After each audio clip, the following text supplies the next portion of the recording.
예수님께서 제자들에게 예수님을 따라가는 삶이 어떤 삶인가, 자기를 부인하고 자기 십자가를 지고 예수님을 따르는 것이 진정한 그리스도인이다라는 말씀을 하셨죠. 그 말씀을 하신 후에 길을 떠나셨습니다. 1절입니다. 예수께서 12 제자에게 명하기를, 여기서 명한다는 것은 그리스도인, 제자의 삶이 어떤 삶인지를 명하기를 마치시고, 이에 그들의 여러 동네에서 가르치시며 전도하시려고 거기를 떠나가시니라. 예수님께서 왜 여러 동네를 이렇게 다니셨을까요? 오늘 말씀 보니까 가르치시고 전도하기 위해서다라고 말씀합니다. 그러니까 예수님은요, 자신을 환영해 주는 곳, 거기에 머물면서 자신의 입지를 굳건하게 하지 않으셨어요. 그러니까 제자들은 자신들을 환영해 주는 곳에 머물면서 자신의 세력을 키우기를 원했죠. 그러나 예수님은 사람들이 몰려오고 사람들에게 말씀이 다 전파되고 그 마을이 예수님의 가르침을 받으면 떠나버리세요. 다른 마을로 가시는 거예요. 그럼 제자들은 이렇게 불만이에요. 아니, 예수님 자꾸만 떠납니까? 좀 정착하고 뭔가 우리의 힘을 모아야 되는데 뭐 인기를 끌만 하면 또 떠나고 인기를 끌만 하면 떠나는 거예요. 그 이유가 뭡니까? 예수님은 이 땅에서 인기를 얻고 평안한 삶을 누리기 위해 오신 분이 아니라 하나님 말씀을 가르치시고 복음을 전하기 위해 오셨기 때문입니다. 교회가 해야 할 일이 무엇일까요? 여러 가지가 있습니다. 여러 가지가 많죠. 그러나 우선적으로 가장 중요한 것을 말하라 그러면은 하나님 말씀을 가르치고 복음을 전파하는 겁니다. 이것이 교회의 가장 중요한 우선순위예요. 그래서 우리 교회는 올해부터 물론 그전에도 우리가 교회 안에서 말씀을 가르쳤고 복음을 전파했습니다. 잘 해왔는데, 그러나 올해부터 체계적인 신앙 양육을 하려고 그래요.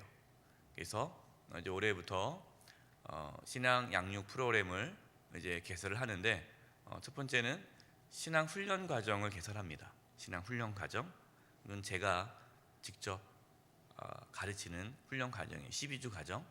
이 신앙 훈련 과정은 우리 영수의 모든 가족들은 반드시 들어야 할 필수 훈련 과정입니다. 예.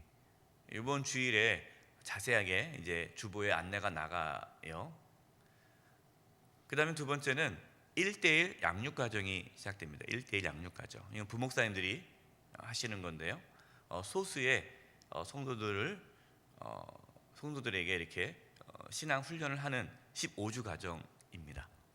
계속 이렇게 이루어지는, 한 번만 끝나는 것이 아니라 계속 이루어지는 그런 훈련 과정이에요. 부목사님들은 어느 정도 훈련이 되면 이제 우리 성도님들 훈련시키면 이제 그분들이 1대1 양육자로 또 우리 성도님들을 양육하게 될 것입니다. 이것이 성경적이에요. 너희는 가서 가르치라, 제자 삼으라 말씀했기 때문에 우리 모든 성도님들도 훈련을 받으시고 또 다른 성도님들에게 말씀을 가르치는 사역을 동참하게 될 것입니다. 뭐 자세한 내용은 이번 주일에 다시 말씀을 드릴 텐데요. 앞으로 저는 제가 우리 교회에서 힘쓸 부분은 이 신앙 양육이라 생각이 들어서, 어떻게 하면 우리 성도님들의 신앙 양육을 더 잘할 수 있을까, 어떻게 말씀을 더 잘 가르치고 훈련을 시킬 수 있을까, 여기에 초점을 두고 목회를 하려고 합니다. 예수님께서 말씀을 가르치시고 복음을 전하실 때에 세례 요한은 감옥에 갇혔습니다. 세례 요한은 감옥에 갇혀 있지만 예수님께서 어떻게 지금 사역을 하고 있는지 이야기를 들었기 때문에 예수님께서, 하나님께서 보내주신 메시아 그리스도이심을 어느 정도는 확신을 했지만 그래도 직접 예수님께 확인해 보고 싶었어요. 2절과 3절입니다. 요한이 옥에서 그리스도께서 하신 일을 듣고 제자들을 보내어 예수께 여짜오되 오실 그이가 당신이오니까 우리가 다른 일을 기다리오리까. 세례 요한은 예수님이 어떤 분이신지를 정확히 밝히고 싶었습니다. 그래서 애매하게 예수님을 따르고 싶지 않았죠. 세례 요한이 사명이 뭡니까? 예수님께서 오실 길을 준비한 자잖아요. 그러니까 지금 자기가 이제 감옥에 있는데 뭐 감옥에서 나갈 수도 있고 죽을 수도 있잖아요. 이러한 상황인데 도대체 예수님이란 분이 하나님께서 보내주신 메시아 맞는가? 내가 저분의 길을 예비하는 것이 맞는가? 이거를 확인하고 싶은 거죠. 그리고 이제 요한의 제자들에게도 나를 따르지 말고 저분을 따라야 된다는 것을 또 보여주기 위해서죠. 그러나 세례 요한은 예수님이 메시아 그리스도이심을 다시 한번 확실하게 증명하기 위해 제자들을 보내 예수님께 직접 물어보는 거예요. 여러분, 우리도 신앙생활을 이렇게 해야 됩니다. 우리가 애매하게 신앙생활하면 안 돼요. 어떤 분은 그냥 애매하게 그냥 모르는 대로 뭐 성경 뭐 다 알아서 뭐 하겠어 하면서 성경 공부도 하지 않고 훈련도 받지 않고 뭐 교회만 왔다 갔다 하면 되는 거지. 예수님이 누군지 잘 모르면서 하나님이 어떤 분이 잘 모르면서 애매하게 신앙생활 하시는 분들이 있어요. 여러분, 그러면 안 됩니다. 우리는 정확하게 신앙생활 해야 돼요. 그러려면 배워야 되고 알아야 되고 물어봐야 돼요. 세례 요한이 물어보지 않습니까? 여러분, 물어본다는 것은요, 의심해서 물어보는 것이 아니라 긍정적인 의심은 우리에게 올바른 믿음을 갖게 합니다. 그래서 여러분, 신앙생활할 때 궁금한 게 많은 건 좋은 거예요. 그래서 신앙생활하다가 궁금한 거 이해가 되지 않은 부분이 있으면 물어보고 또 그것에 대해서 정확하게 알고 그렇게 하나하나 신앙을 이렇게 확인하며 나아갈 때 우리 믿음이 굳건해지는 것입니다. 우리가 신앙 훈련을 하는 이유가 바로 거기에 있어요. 1대1 신앙 양육을 통해서 신앙 훈련 과정을 통해서 또 그것뿐만 아니라 그 단계가 끝나면 또 다른 또 계속 양육 과정을 이제 만들 텐데요. 그럼 그 과정을 통해서 우리의 신앙을 좀 확실하게 다져갈 필요가 있습니다. 뭐 10년, 20년, 30년, 40년 교회 왔다 갔다 한다고 해서요 신앙이 굳건해질 수가 없어요. 제대로 된 신앙 훈련을 받아야 되는 거죠.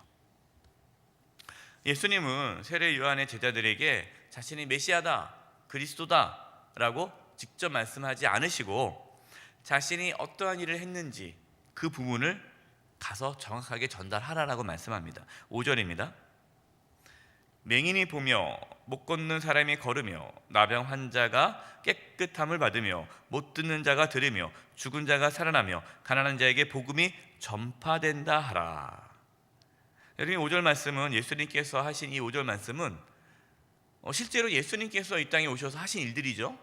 그런데 이 말씀은 이사야 선지자를 통해서 메시아 그리스도가 오면 이러한 일들을 하게 될 것이다, 이런 일들이 일어난다라고 예언한 말씀이에요.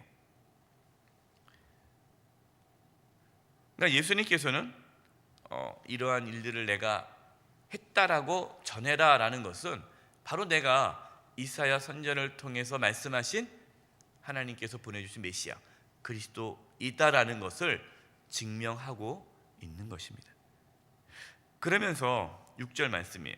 누구든지 나로 말미암아 실족하지 아니하는 자는 복이 있도다 하시니라.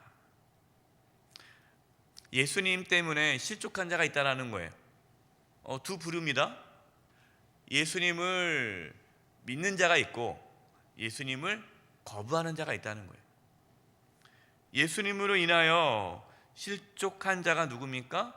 종교 지도자들이에요. 종교 지도자들이 왜 실족했습니까? 자신이 생각하는 그 생각과 예수님께서 하신 것이 맞지 않은 거예요.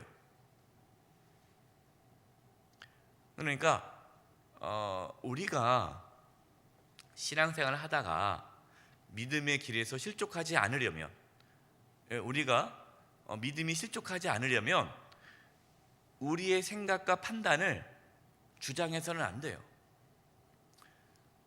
누가 실족하느냐? 자기 생각이 강한 사람이 믿음에 실족할 가능성이 높아요. 자기의 생각이 강하신 분들, 이런 분들은 하나님의 말씀에 비추어서 자기의 생각을 꺾어야 되는데, 자기 생각이 옳다고 생각하니까 하나님을 알면 알아갈수록 그게 거부감이 생기는 거예요. 그래서 믿음에서 떠나는 분들이 이렇게 있습니다. 자신의 생각대로 신앙생활을 하지 않기를 바랍니다. 우리는 늘 하나님 말씀에 자기 자신을 꺾으셔야 돼요. 그래야 실족하지 않고 그 믿음이 굳건해지는 겁니다. 예수님은 세례 요한에 대한 칭찬을 아끼지 않으시는데요, 사람들이 왜 광야에 나가느냐라고 물어보죠. 광야에 갈대 구경하러 나가느냐? 아니지 않느냐? 너희들이 광야로 나가는 이유가 뭐냐? 세례 요한, 참된 선지자가 세례 요한이라고 생각했기 때문에 사람들이, 세례 요한은 광야에서 지냈잖아요. 그래서 사람들이 참된 선지자 세례 요한을 만나기 위해 광야에 나간다라는 말씀을 합니다. 그러면서 9절입니다. 그러면 너희가 어찌하여 나갔더냐? 선지자를 보기 위함이었더냐? 옳다. 내가 너에게 이르노니 선지자보다 더 나은 자니라. 이거 놀라운 칭찬이죠. 구약에 얼마나 많은 선지자가 있습니까? 엘리야, 엘리사, 그 위대한 선지자보다 더 위대한 선지자가 누구라는 거예요? 세례 요한이라는 거예요. 10절. 왜 위대합니까? 기록된 바 보라, 내가 내 사자를 내 앞에 보내리니 그가 내 길을 내 앞에 준비하리라 하신 것이 이 사람에 대한 말씀이니라. 세례 요한이 위대한 것은 예수님의 오심을 준비한 자이기 때문에 위대한 자다라고 말씀하십니다. 근데 여러분 보세요. 세례 요한이 지금 감옥에 갇혀 있어요. 그리고 이제 조금 있으면 순교합니다. 세상의 관점에서 봤을 때 세례 요한은 어떤 자입니까? 실패자예요. 감옥에 갇혔어요. 아니, 하나님께서 도와주셔야 될 거 아니겠습니까? 감옥에서 건져줘야지. 근데 감옥에 갇혔고, 살려주셔야 되는데 순교당했단 말이에요. 죽임을 당했단 말이에요. 목배임을 당했어요. 참수를 당했어요. 그러면 그 자는 실패자요, 불행한 자인데 예수님께서 뭐라고 말씀합니까? 훌륭한 자다, 성공한 삶을 살았다라고 말씀하고 있습니다. 여러분, 어떠한 삶이 성공한 삶일까요? 어떠한 삶이 정말 잘 살았다라고 말할 수 있는 삶일까요? 세례 요한처럼 자신의 모든 생각을 내려놓고 하나님의 영광을 위하여, 하나님께 주신 사명을 위하여 끝까지 믿음의 길을 걸어가고 자기의 주신 사명을 완수한 자가 가장 잘 사신 분입니다. 저와 여러분, 우리가 이 땅에 살아가면서 주님처럼, 또 세례 요한처럼 그냥 이 땅에서 편하게 살고 인기를 얻고 살고 누리며 살기를 바라는 것이 아니라 우리에게 주신 사명, 가르치고 복음을 전하고 또 우리 각자에게 주신 그 하나님의 사명을 잘 감당하기 위해 애쓰고 수고하는 저와 여러분 되기를 간절히 축원드립니다. 기도하겠습니다. 하나님 아버지, 저희도 주님을 따라 세례 요한을 본받아 하나님께 주신 사명 잘 감당하며 살아가게 도와주시고, 주님 앞에 섰을 때에 잘 살았다, 잘했다 칭찬받는 저희 모두가 되게 도와 주시옵소서. 예수님의 이름으로 기도드립니다. 아멘.